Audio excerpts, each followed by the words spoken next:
ఎప్పుడైతే బాధ్యత మన చేతికి వచ్చిందో రాగానే మనకి ఎన్నో ఆటంకాలు వచ్చేస్తాయన్నమాట అండి. ఇంకా తెలుసా మీకు? ఇలా రాగానే అలా వస్తాయండి ఆటంకాలు. ముందు ఊర్లు వెళ్తాం, కటింగ్ అయిపోతాం. ఏమవుతుంది?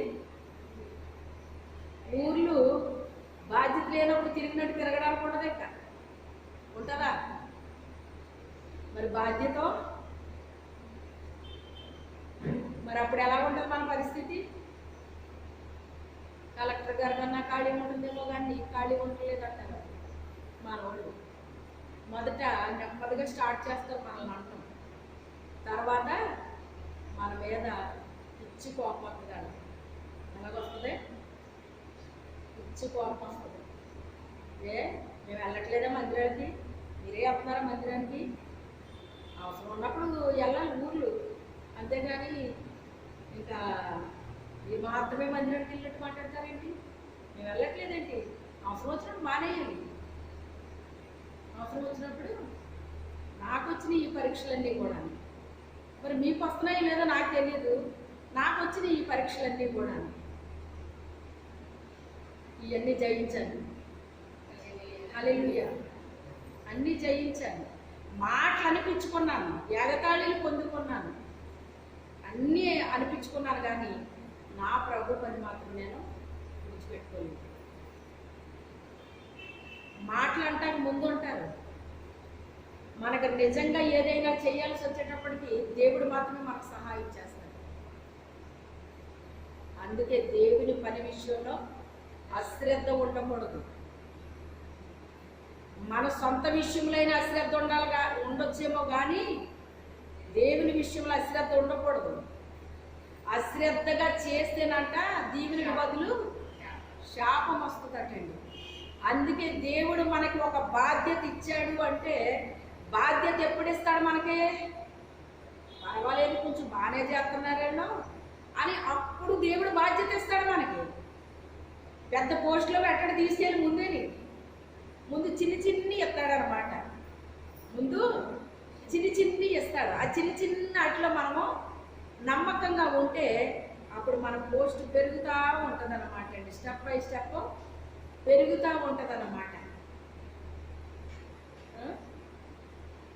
కొంతమంది పోస్టులు అంటండి, ప్రమోషన్ వచ్చినప్పుడు వీళ్ళ పేరు ఉండదంట. వీళ్ళ పేరు ఉండకపోతే ఇదేంటి వీళ్ళందరి పేర్లు ఉన్నాయి, నా పేరు లేదేంటి అని కంగారు పడతానటండి.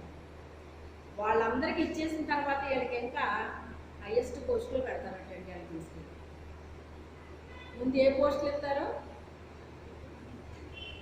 ఇస్తారండి? చిన్న పోస్టులు ఇచ్చేస్తారు ముందు. తర్వాత ఎగ్జామ్స్ అయిపోయినాయి, ఫలితాలు వచ్చినాయి, ఎక్కడి నుంచి చూసుకుంటారండి వాళ్ళు? ఫస్ట్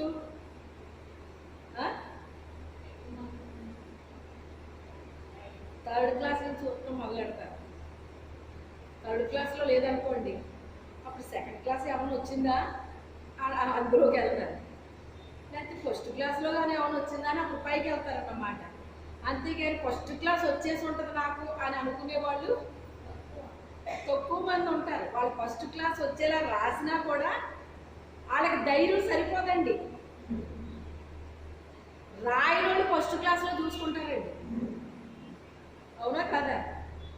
సరిగ్గా రాయని వాళ్ళు ఎక్కడ చూసుకుంటారు? ఫస్ట్ క్లాస్లో చూసుకుంటారు. నిజంగా రాసిన వాళ్ళు ఎక్కడ చూసుకుంటారు? కనీసం పాస్ అయితే చాలులే అని థర్డ్ క్లాస్ చూస్తారు. అక్కడి నుంచి అలా పైకి వెళ్ళేటట్టు ఫస్ట్ క్లాస్లో ఉంటుంది వాళ్ళ పేరు. అప్పుడు ఎంత ఆనందం ఉంటుంది వాళ్ళకి? ఎక్కువ కష్టపడి ఎక్కువ హార్డ్ వర్క్ చేసి తక్కువ దాంట్లో చూసుకుంటున్నారు తప్ప ఎక్కువ దాంట్లో వాళ్ళు నాలాంటి వాళ్ళకి వస్తుందా అది అని తక్కువ దాంట్లో చూసుకుంటున్నారు. కానీ హార్డ్ వర్క్ చేసిన ప్రతి ఒక్కరికి కూడా పైకే తీసుకెళ్తాడు ఆయన. ఎందుకు వెళ్తాడండి? పైకే తీసుకెళ్తాడు. అయితే అలా అని చెప్పేసి హాగర్ లాగా తనకి మాత్రం పర్మనెంట్ అయిపోకూడదు. కేవలం నా వర్కే ముఖ్యం అని వర్క్ మీద పెట్టుకుని దేవుని వదిలేయకూడదు. ఈ డేంజర్ కూడా ఉంటుందండి. కొంతమందికి పోస్ట్ ఎప్పుడైతే వచ్చిందో దేవుని వదిలేస్తారండి. ఇచ్చిన పోస్టును పట్టుకుంటారండి. ఇచ్చిన పోస్టును పట్టుకుని దేవుని వదిలేస్తారండి. ఇది ఎంత ఘోరమో చూడండి. పోస్ట్ ముఖ్యమా, దేవుడు ముఖ్యమా? ఎవరు ముఖ్యం మనకి? అసలు పోస్ట్ ఇచ్చింది ఎవరు? దేవుడు వదిలేసుకొచ్చామా? దేవుడి తర్వాతే పోస్ట్, దేవుడి తర్వాతే పోస్ట్. పోస్ట్కి విలువ ఇవ్వాలి, మనం పని చెయ్యాలి మనం. అలా అని చెప్పేసి దేవుని లెక్క చేయకుండా ఉండకూడదు. దేవుని యందు, దేవుని మాటల యందు మనము లక్ష్యం ఉంచాలి. ఆయన ఏం చెప్తున్నాడు, నాతో ఏం మాట్లాడుతున్నాడు, నన్ను ఏం చెయ్యమంటున్నాడు, నన్ను ఏది చెయ్యొద్దు అంటున్నాడు, నాకేం చెప్తున్నాడు ఆయన, ఇది చాలా ఇంపార్టెంట్ అండి. ఇది వదిలేసుకొని ఎంతసేపు దేవుడి పని చెప్పాడు కదా అనేసి ఆ పని మీద దృష్టి పెడితే ఎలాగా? అప్పుడు ఏమవుతారో తెలుసా? ఆగర్లాగా అయిపోతారండి. ఏమైపోతారు? తన అంత పని చేసిన మూలగా, అంత వర్కర్ మూలగే కదా ఒక అన్యురాలను తెచ్చుకున్నారు కూడాని. ఒక అన్యురాలను తెచ్చుకున్నా కానీ శారా అబ్రహాము దగ్గర ఆమె ఉండబట్టి ఆమెకు ఆ విలువ వచ్చింది. అవునా కాదా? ఆమె ఐగుప్తు దేశంలో ఉంటే ఆమెకి విలువ ఉంటుందా? మరొకళ్ళ ఇంట్లో ఉంటే ఆమెకు విలువ ఉంటుందా? ఉండదు. ఎందుకు అంటే వాళ్ళ దేవుని కొరకు ఏర్పాటు చేయబడిన ఫ్యామిలీ అది. దేవుని పని కొరకు ఏర్పాటు చేయబడిన, అంటే ఒక రకంగా ఏర్పాటు కూడా కాదు, దేవుని కొరకు ప్రతిష్ఠించేసుకున్నాడు అంతే వాళ్ళని. ఆయన ముందే నిర్ణయం చేసేసుకున్నాడు వాళ్ళని. అందుకే ఆమెకి వాల్యూ పెరిగింది అక్కడ. వాల్యూ పెరిగింది కదా అని చెప్పేసి ఆమె ఏదో కంగారు పడి ఏదో చెప్తే ఆమె ఒప్పుకోవచ్చా? ఒప్పుకోకూడదు. కంగారు పడిపోయి ఆమె మంచి అవకాశం నాకు వచ్చింది, ఇలాంటి అవకాశాన్ని నేను ఎందుకు వదులుకోవాలి అని చెప్పి ఆమె చేయరాని కార్యము చేసింది. బిడ్డకి తల్లి అయిపోయింది. ఆ తర్వాత ఆమెకు గర్వం వచ్చిందండి. ఏమొచ్చింది? పోస్టు హెచ్చింపబడిన తర్వాత సాతానుడు గర్వాన్ని పెంచుతాడని తెలుసా? తక్కువలో ఉన్నటప్పుడు అంట అనుకుంటారటండి. కాస్త పోస్ట్ పెరిగేటప్పటికంట గర్వం వచ్చేస్తుందట. అందుకే దూత ఏమన్నాడు? శారా దాసివైన హాగరు, ఎక్కడి నుంచి వచ్చాను, ఎక్కడికి వెళ్తున్నావు? ఇలాగ ఐగుప్తు దేశం నుంచి వచ్చానండి, శారా దగ్గర నుంచి నేను వెళ్ళిపోతున్నాను. నీ యజమానురాలైన శారా చేతి కింద అణిగి ఉంది. అంటే ఆమె చెయ్యి పైకి నువ్వు రావడానికి వీల్లేదు. ఆమె చేతి కింద నువ్వు ఉండాలి తప్ప నీ చేతి కింద ఆమెను పెట్టుకుంటున్నావేమో. ఆ గర్భాన్ని దేవుడు తెరిచాడు. ఆమె గర్భాన్ని ఇంకా మూసిపెట్టాడు ఆయన. ఇప్పుడు నిన్ను నువ్వు హెచ్చించుకుంటున్నావు. ఆమెకు గర్భంలో అది రాలేదు, నాకు వచ్చేసిందని నువ్వేం చేస్తున్నావు? నువ్వు హెచ్చించుకుంటున్నావు. కనుక తాను హెచ్చించుకుని వాడు తగ్గింపబడును. ఆమె చేతి క్రింద నువ్వు ఉండాలి తప్ప నువ్వు పైకి రావడానికి వీల్లేదు. వెళ్ళి వెనక్కి వెళ్ళి అన్నాడు. దూత వచ్చి వెనక్కి వెళ్ళిపోయింది. కానీ ఆమెలో ఉన్న గర్వం పోలేదండి. వెనక్కి వెళ్ళింది, గర్వం పోలేదు. ఆమెలో పోలేదు సరికదా, తనకి జన్మనిచ్చిన బిడ్డకు కూడా గర్వాన్ని ప్రవేశపెట్టింది. మనం ఎలాంటి వారమో మన బిడ్డలను కూడా అలాగే తయారు చేస్తామండి. అవునా కాదా? మనలో హెచ్చించుకునే స్వభావం ఉన్నప్పుడు బిడ్డలకి కూడా ఏమొస్తుందండి? ఆ హెచ్చించుకునే స్వభావమే వస్తుంది వాళ్ళకు కూడా. తగ్గింపు రాదు, ఇంకా తగ్గింపు రాదు. శారా అబ్రహాము తగ్గింపు కలిగిన వాళ్ళండి. మరి ఇస్సాకు ఏమొచ్చింది? తగ్గింపు వచ్చిందా లేదా? తండ్రికి మించిన కొడుకని పేరు తెచ్చుకున్నాడా లేదా? తండ్రి వలన జరగనిది కుమారుడు వలన జరిగించాడు దేవుడు. ఆకాశ నక్షత్రాలంత సంతానాన్ని ఇస్తానన్నాడు. అది ఇస్సాకు హయాంలో అది జరిగిందండి. అది శారా అబ్రహాము టైంలో జరగలేదు. అది కొడుకు హయాంలో జరిగించాడు దేవుడు. ఎవరి ద్వారా ఏది జరిగిస్తాడో మనకు తెలియదు. అది దేవుని యొక్క చేతిలో ఉందండి. అది మన హెచ్చింపు, మన తగ్గింపు మన హృదయాన్ని బట్టి జరుగుతుంది. సజ్జనుడు అంటే మంచి వ్యక్తి అంట. తన మంచి ధననిధి అంటే ఏంటో తెలుసా? మన హృదయమే ధననిధి అంటేనే. అంటే నిధి అంటున్నాడు అక్కడ. సజ్జనుడు తన మంచి నిధిలో నుంచి మంచి విషయాలు బయటకు తీసుకొస్తాడు. మంచి విషయాలు మాట్లాడతారటండి వాళ్ళు. అదే చెడ్డవాడు అంటండి, దుర్జనుడు చెడ్డ విషయాలు బయటకు తీసుకొస్తాడటండి. అసలు చెప్పింది రెండు మాటలే కానీ నాకు అసలు చాలా బ్యూటిఫుల్గా అనిపించాయి అన్నమాట అండి. అది ఇప్పుడు కూడా నిజమే. మార్కు సువార్త 7:21లో ఈ మాటలు చెప్పాడండి. ఒక్కసారి చదువుతావా అది?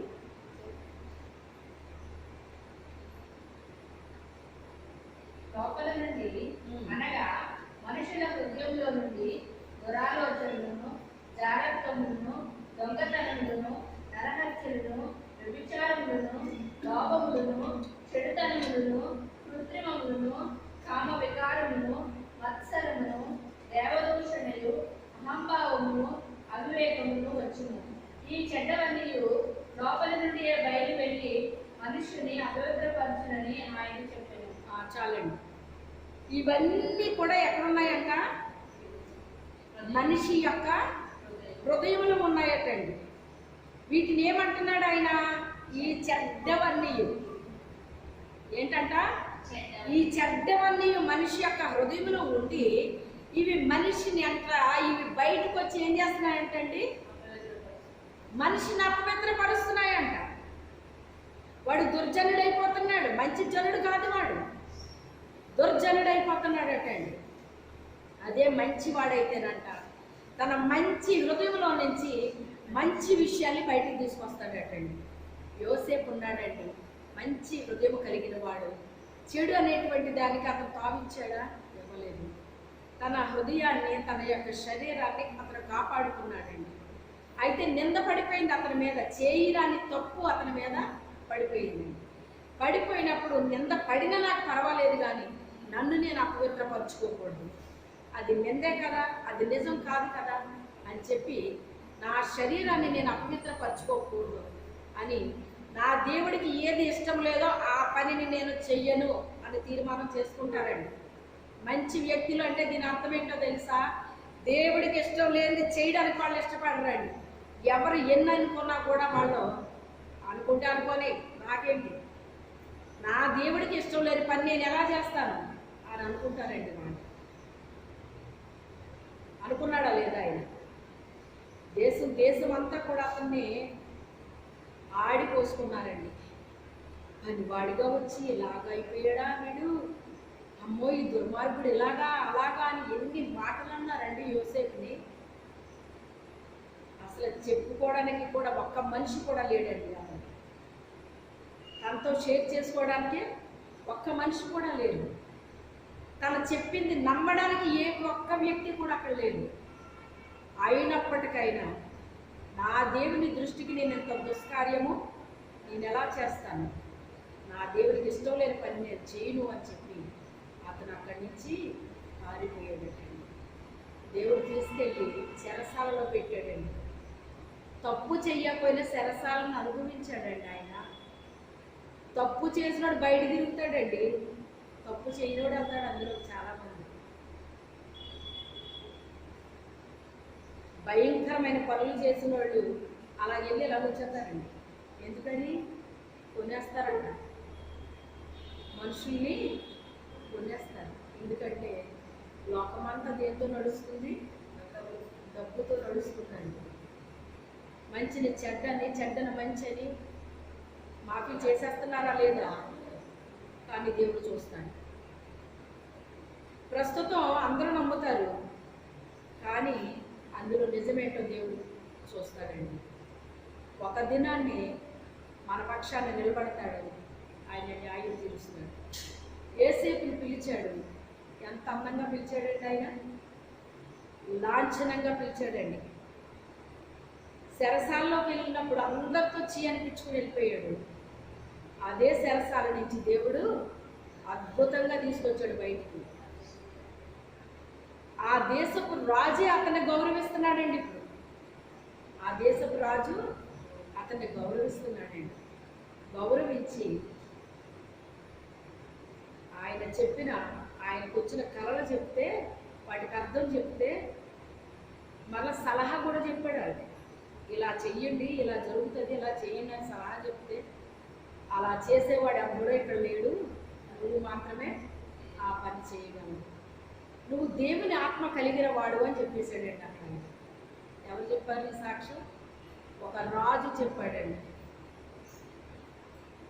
నింద వేసిన పొతిఫరు ఎక్కడైనా అతని పేరు వినబడిందండి? పొతిఫరు మాట కానీ, అక్కడ రాజు దగ్గర పనిచేసే వ్యక్తి అతను, కానీ అతని పేరు కానీ, అతని భార్య పేరు కానీ ఎక్కడైనా వినబడిందండి? చెరసాలకు వెళ్ళిన యేసేపు పేరు దేశంలో కాదు, దేశాల్లో మారుమ్రోగించాడు దేవుడు. ఎంత గట్టిగా చెప్పారు! దేశాల్లో ఏంటిది? దేవుడిచ్చే సాక్ష్యం. అంటే నా నిమిత్తమే కదా నువ్వు నిర్ణయించుకున్నావు.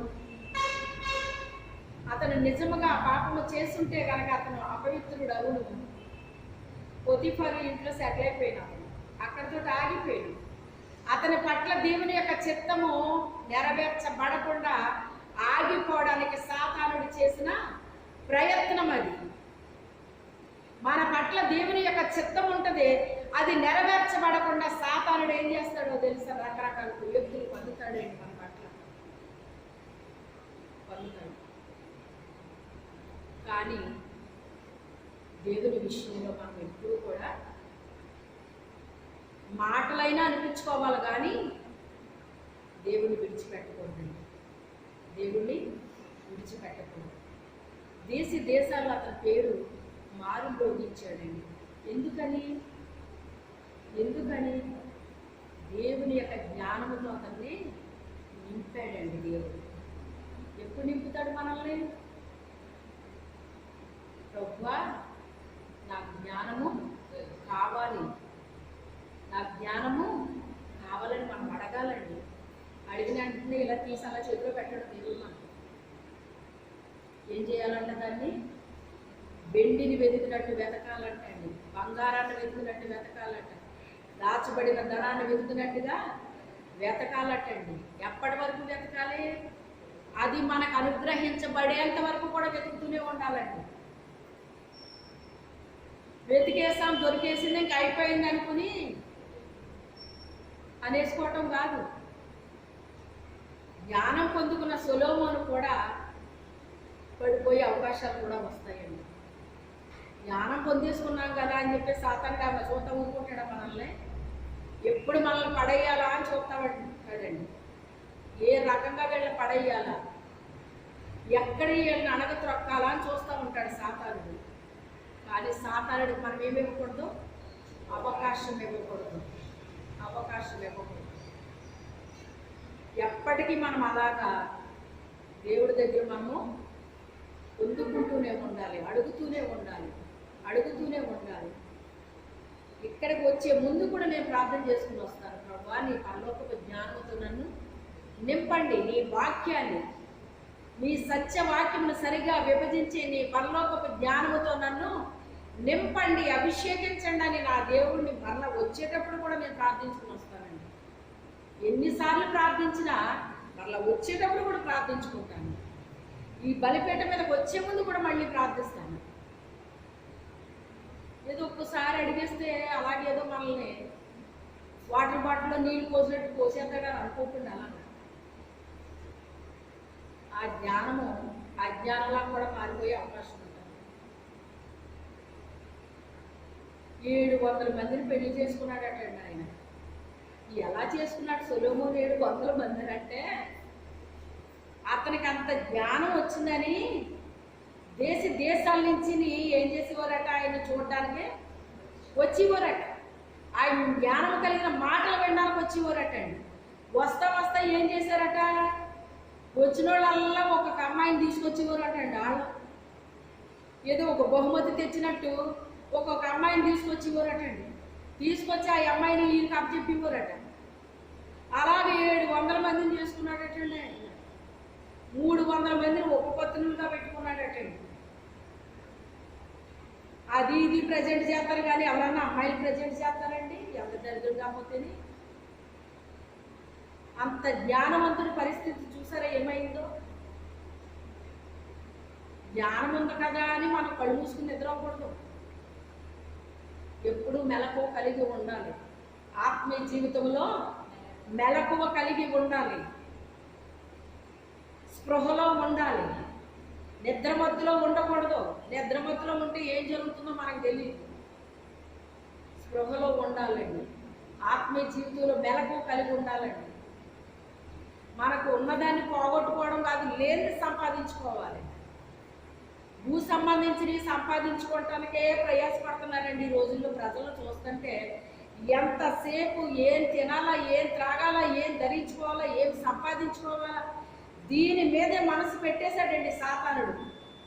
తెలుసా మీకు? ఒకప్పుడు ఇంత ఇలా ఉండేవారు కాదండి ప్రజలు.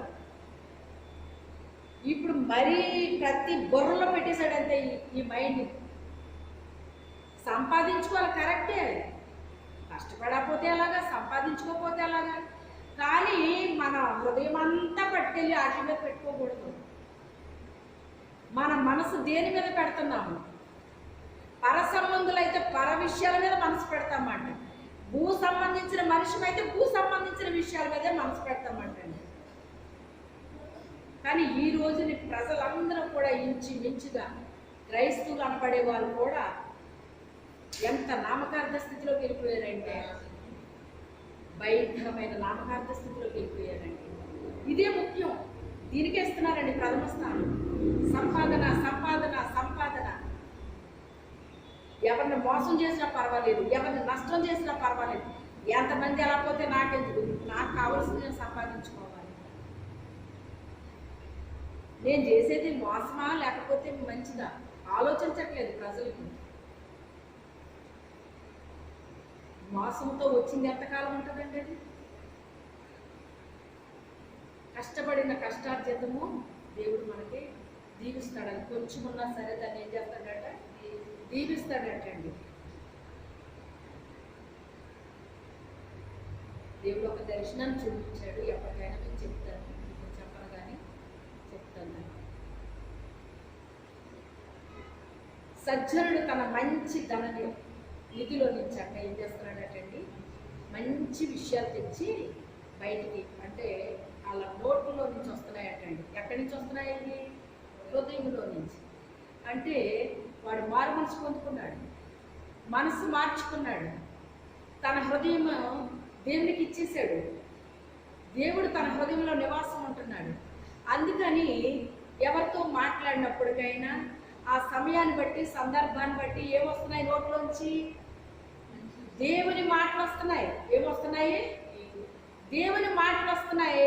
మంచి మంచి విషయాలు చెప్తున్నాడటండి.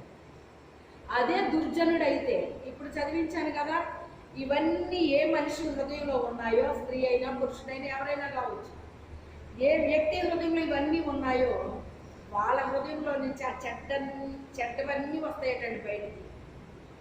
మరి ఎన్ని రోజులైన లోపల ఉంటాయి కయ్యి? ఇప్పుడు లోపల ఒకటి పెట్టుకుని బయటకు ఒకటి మాట్లాడుతూ ఉంటారండి. లాస్ట్కి బయటకు వచ్చేది అది, ఎప్పటికొకప్పుడు కానీ బయటకు వచ్చేది అనమాట. మరి లోపల ఉన్నది ఎక్కడికి వెళ్తుంది? అది ఎక్కడికి వెళ్తుంది చెప్పండి? ఎప్పుడొకప్పుడు బయటకు వచ్చేస్తుంది అన్నమాట. అందుకే మన హృదయాన్ని అన్నిటికంటే ముఖ్యంగా నీ హృదయాన్ని కాపాడుకో. నీ హృదయంలో నుంచి జీవధారలు బయట వెళ్ళాలంటే నీ హృదయాన్ని కాపాడుకుంటే, ఈ చెడ్డ ఏమీ లేకుండా నీ హృదయాన్ని కాపాడుకుంటే నీ హృదయంలోంచి ఏమి వెళ్తుంది? జీవధార బయటికి వస్తుంది అన్నాడు. నీవు ఎంత అభిషేకాన్ని నువ్వు పొందుకున్నావో, నువ్వు పరిశుద్ధాత్మ చేత అభిషేకం పొందుకుంటే కనుక, ఆయన యందు విశ్వాసం ఉంచితే కనుక, నువ్వు ఎంత అభిషేకాన్ని పొందుకున్నావో అంత నదిలాగా నువ్వు ప్రవహిస్తావు దేవుడి కొరకు అంటున్నాడు. ఎలాగంటున్నాడు? ఒక నదిలాగా నువ్వు ప్రవహిస్తావు. ఈరోజు నేను యూట్యూబ్లో ఒక దైవజనుడు ఏడుస్తున్నాడు. ఒక రకంగా చెప్పాలంటే ఏడుస్తున్నాడు అన్నమాట. ఒకప్పుడు మంచి మంచి దైవజనులు ఉండేవారు, ఈ రోజున ఎలాగైపోయారండి. నేను కూడా వింటున్నానండి. ఒకప్పుడు మంచి దైవజనులు ఇలా అయిపోతున్నారు అంటున్నాను. చాలా బాధాకరమైన విషయం. ఎందుకంటే అది బైబిల్లో ఉంది. ఏర్పాటు చేయబడిన వారిని సహితము మోసపుచ్చేస్తారు కట్టండి అమ్మవారు. దేవుడు ఏర్పాటు చేసుకున్న వాళ్ళే అంట, కానీ వాళ్ళని సహితం ఏం చేస్తారు? మోసం చేస్తారు కట్టండి. అలాంటి మాటలు విన్నప్పుడు చాలా బాధ అనిపిస్తుంది. కానీ నేను ఉంటాను, సరే వాళ్ళు మంచి దైవజనులు కదా, వాళ్ళు ఏ రకంగా పడిపోయి ఉండొచ్చు. కానీ దేవుడు ఒక మాట చెప్తున్నాడు, నీతిమంతుడు 7 మార్లు పడినా తిరిగి లేస్తాడో అని దేవుడు చెప్తున్నాడు. అంటే అది కూడా నేను ఒకసారి ఆలోచించాను. 7 మార్లు పడితే లేవడం ఏంటి అంటే 8వ పడితే లేవడా, అవునా కదా అని నేను వచ్చినాను ఆలోచిస్తున్నాను అనమాట. ఏంటి ప్రభు ఇది ఇలాగెందుకు రాశారు? 7 సార్లు పడితే నేను లేపుతాడా, 8వ లేకడా, మరి ఇంకా మరి అతని పరిస్థితి ఏంటి అని నేను అలాగా ఆ వాక్యాన్ని ధ్యానిస్తున్నప్పుడు పరిశుద్ధాత్మ దేవుడు నాకు ఇచ్చింది ఏంటంటే 7 సంపూర్ణతకి సాదృశ్యం అండి. 7 అనే సంఖ్య లోకస్తులకి 7 అంటే అసలు నచ్చదండి. రాసేటప్పుడు కూడా 7 వేసి మధ్యలో గీతేస్తారండి. రాయడానికి కూడా 7 అని అంకి వేయరండి, ఇష్టం ఉండదు చాలామంది. కానీ బైబిల్ ప్రకారంగా 7 అంటే సంపూర్ణ సంఖ్య అండి. 7 అంటే సంపూర్ణ సంఖ్య. అంటే దాని అర్థం ఏంటంటే నీతిమంతుడు సంపూర్ణంగా పడిపోయినా కూడా తిరిగి లేస్తాడట. ఎందుకు లేస్తాడంటే కీర్తనలు 147 6 వచనంలో రాసుకుంటారు, దీనులు నాయన లేవనెత్తుతాడటండి. అతడు దీనుడై ఉంటే గనక, ఆత్మ విషయంలో దీనుడై ఉంటే గనక, అతను సంపూర్ణంగా పడిపోయినా కూడా దేవుడు ఏం చేస్తాడంటండి, అతన్ని లేవనెత్తేస్తాడండి. ఆ రకంగా ఆ దైవజనుడు ఏడుస్తున్నాడు అన్నమాట. పెద్ద పెద్ద దైవజనులు అందరూ కూడా వెళ్ళిపోయారు. ఎంత అసలు వాళ్ళు పాట పాడుతుంటే ఎలా ఉండేది, ఎంత అభిషేకం ఉండేది వాళ్ళు పాడుతుంటే. ఈ రోజుని ఏటేటో పిచ్చి పిచ్చి పాటలన్నీ పాడేస్తున్నారు. వాళ్ళు వాయిద్యాలు ఏంటో, వాళ్ళు ఏంటో, వాళ్ళ అభిషేకాలు ఏంటో ఏం అర్థం అవ్వట్లేదు. అసలు ఏం పాడుతున్నారో తెలియట్లేదు. యేసన్న గారు పాట పాడుతున్నారు అంటే ఎంత అభిషేకం పనిచేసేది. అలాంటి దైవజనులు ఇక ఉండరా, ఇక లేరా అని అతను మంచి దైవజనుడే కానీ అతను ఏడుస్తున్నాడు అన్నమాట. తెలుసా ఈ రోజుల్లో పరిస్థితులు ఎలా ఉన్నాయి? ఈ రోజుల్లో పరిస్థితులు ఎలా ఉన్నాయండి? ఏది నిజమో ఏది అబద్ధమో తెలియట్లేదు. అందుకే కలిగిన దాన్ని నువ్వు గట్టిగా పట్టుకుని ఉన్నాడు. ఎప్పటికీ అన్నీ చచ్చినాయి నీలోని, కనీసం మిగిలిన వాటినైనా సావకుండా బతికించు అంటున్నాడు అన్నమాట. ఒక్కొక్క సంఘానికి ఒక్కొక్కటి చెప్తున్నాడండి. ఒక్కొక్క సంఘంలో ఉన్న లోపాలు ఆ సంఘానికి చెప్తున్నాడు. ఎప్పటికే నీ పరిస్థితి ఎలా ఉందంటే చచ్చినట్టుగా ఉంది. ఎలా ఉంది? బ్రతికాను జీవిస్తున్నానన్న పేరు మాత్రం ఉంది, కానీ అది చచ్చినట్టు ఉంది నీ పరిస్థితి.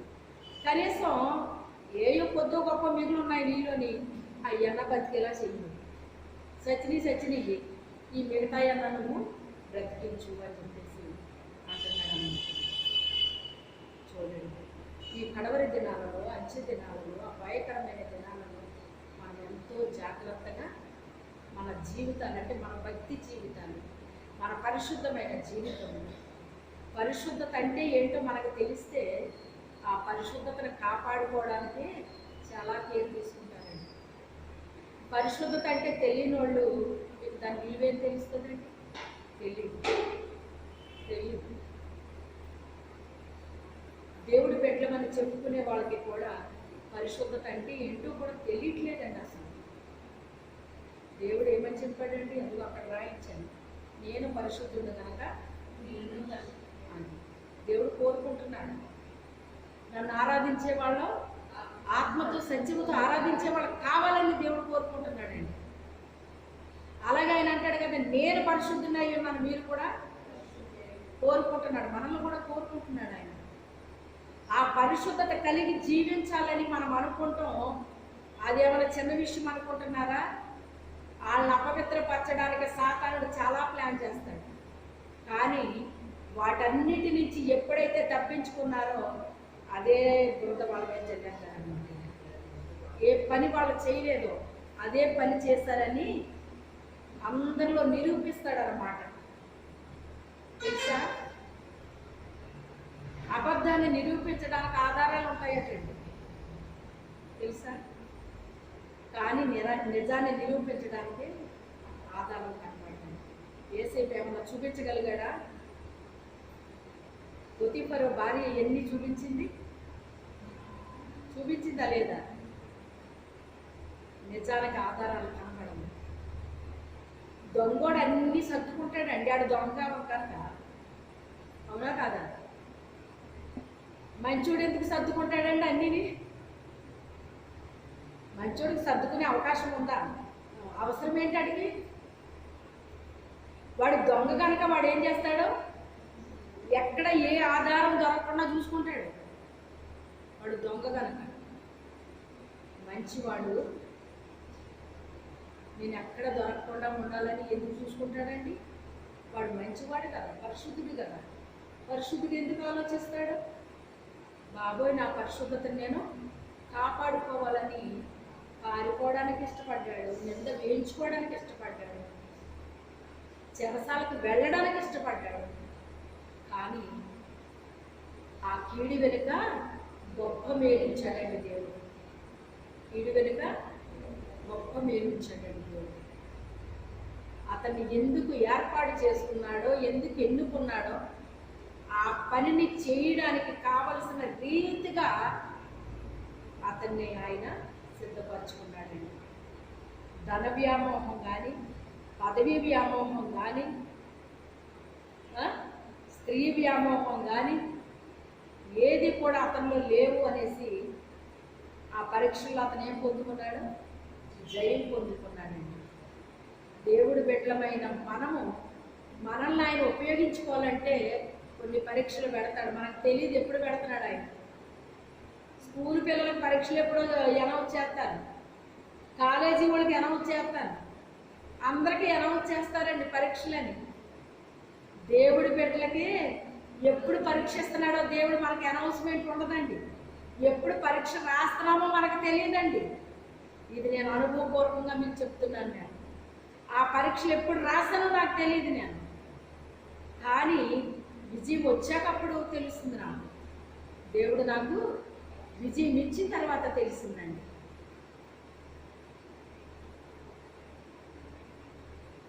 భయంగా దేవుల్లో పరిశుద్ధాత్మ తండ్రి నన్ను నడిపించయ్యా, నాకు సహాయం చేయయ్యా, ప్రభా నేను ఎలా ఉన్నానో తండ్రి, నేను ఎలా ఉండాలో దేన ప్రార్థన చేసుకునేదానండి దేవుడు.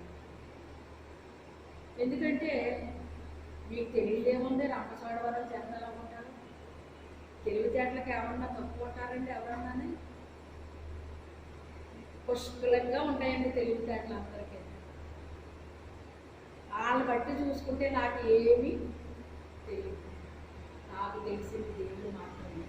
తండ్రి నాకు సహాయించి, తండ్రి నాకు సహాయించి అని ఏ పరిస్థితిలో ఏ రీతిగా ఉండాలో ప్రతి పరిస్థితిలో పరిశుద్ధాత్మ దేవుడు నాకు సహాయం చేశాడండి. ఆ పరీక్ష ఎప్పుడు పెట్టాడో నాకు తెలియదు, అది పరీక్ష అని కూడా నాకు తెలియదు. కానీ అందులో జయం పొందే కృపనిచ్చాడు దేవుడు. అవన్నీ జరిగాకే పోస్ట్ ఇచ్చాడు. అవన్నీ పరీక్షలు జరగకుండా పోస్ట్ ఇవ్వలేదండి దేవుడు నాకు. అప్పుడు ఇచ్చాడండి పోస్ట్ నాకు. దేవుడు ఇచ్చే పోస్ట్ ఉంటుంది, సైతాన్ ఇచ్చే పోస్ట్ కూడా ఉంటుంది. తెలుసా మీకు? దేవుడు ఇస్తాడు పోస్టు, అలాగే సైతాన్ కూడా ఇస్తుందండి పోస్టు. సైతాన్ పోస్టులో జాయిన్ అయిపోయి దేవుడు ఇచ్చాడని మనం అనుకుంటే చాలా పొరపాటు. దేవుడు ఇచ్చాడా సైతాన్ ఇచ్చిందా మనకి, అది కూడా క్లారిటీ ఉండాలి మనకి కూడా. మనం మంచి హృదయం కలిగిన బిడ్డలమైతే మంచి విషయాలు మనము మాట్లాడుతూ ఉంటాం. చెడ్డ హృదయం మనలో ఉంటే చెడ్డయన్నీ మనలో నుంచి వస్తాయట, వచ్చి మనల్నే అపవిత్రపరుస్తాయట, మనల్నే అవి అపవిత్రపరుస్తాయట. అయితే మంచి హృదయం కలిగిన బిడ్డలుగా మనము ఉండే కృప దేవుడు నాకు అనుగ్రహించిన కానీ ప్రార్థన చేద్దాం. ఎవరు మటుకు వారే ప్రార్థన చేసుకొని చిన్న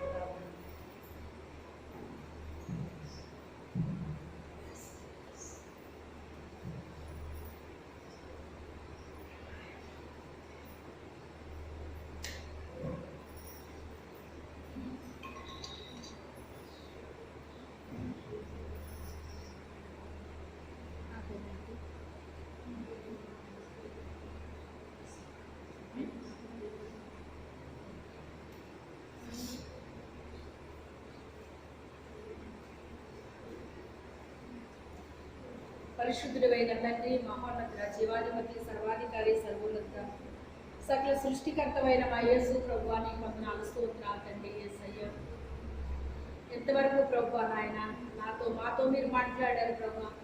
అనేక విషయాలు విస్తరించి మీరు మాట్లాడుతున్నారు తండ్రి. మీకు స్తోత్రాలు ప్రభువా. అనేకమైన నూతనమైన సంగతులు మాకు తెలియపరుస్తూ ఉన్నాం తండ్రి, హెచ్చరిక చేస్తూ ఉన్నాం తండ్రి నాయన. మేము ఎలా ఉండాలో, ఏ రీతిగా ఉండాలో ప్రభువా నాయన, మరలా నాయన మా జీవితాల్లో నా ప్రభువా అయ్యా నూతనమైన కార్యాలు నాయన మీరు జరిగించాలని ప్రభువా, మరలా తిరిగి మమ్మల్ని నూతనపరచాలని నా ప్రభువా నాయన, మరలా తిరిగి నాయన మా జీవితాల్లో ఒక రివిజన్ వలె నాయన ప్రభువా మీరు నా తండ్రి అనేక విషయాలు ధారాళంగా మాతో మాట్లాడుతున్నాను ప్రభువా.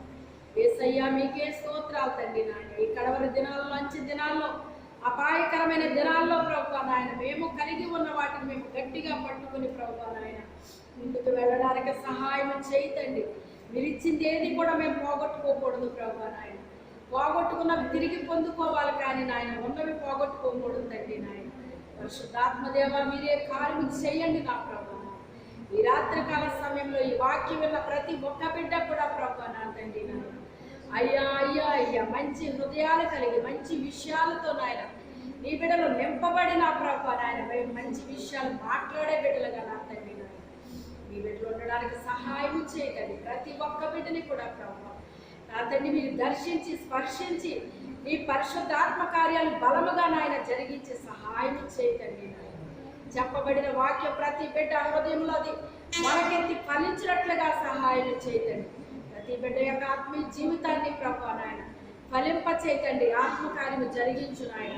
చెడు అనేటువంటిది ఎవరి హృదయాల్లో లేకుండా ప్రభా ప్రతి బిడ్డ హృదయాన్ని నాయన పరిశుద్ధపరచండి, పవిత్రపరచండి నా ప్రభువా నాయన. అయ్యా మంచి విషయాలతో నింపు తండ్రి, సహాయం చేయకండి. నీ మాటలు దొరికినప్పుడు వాటిని మేము భుజించాలి, మా హృదయాల నిండా మేము నింపుకోవాలి తండ్రి నాయన. ఆ మాటలు బట్టి ప్రభువా నాయన మీరు చెప్పిన ప్రతి మాటను బట్టి నాయన ప్రభువా మేము బ్రతికే బిడ్డలుగా మేము ఉండడానికి సహాయం చేయతండి. పరిశుద్ధాత్మ దేవుడా మీరే కార్యం చేసి సహాయం చేయమండి. యేసు అతి పరిశుద్ధ నామములు అడిగి వేడుకుంటున్నాము తండ్రి, ఆమేన్. యేసు రక్తమే జయం, యేసు నామే జయం. ప్రవేశ రక్తం సంపూర్ణ విజయం. అపవాది క్రియలు కనంతరికి నాశనం ప్రవేశన మన ఘన విజయం కలుగునుగాక. ఆమేన్. తండ్రి అయిన దేవుని యొక్క ప్రేమయు, కుమారుడైన యేసు క్రీస్తు ప్రభు వారి యొక్క కృపయు, పరిశుద్ధాత్మ తండ్రి యొక్క అన్యోన్యమైన సహాయం సహవాసం ఇప్పుడు ఎల్లప్పుడు మనకి, మన కుటుంబానికి, మన సంఘానికి, మన గ్రామాల, జిల్లాలు, రాష్ట్రాలు, మన దేశాలకు నిత్యము తోడుగా ఉండునుగాక. ఆమేన్, ఆమేన్, ఆమేన్. హల్లెలూయా, హల్లెలూయా, హల్లెలూయా.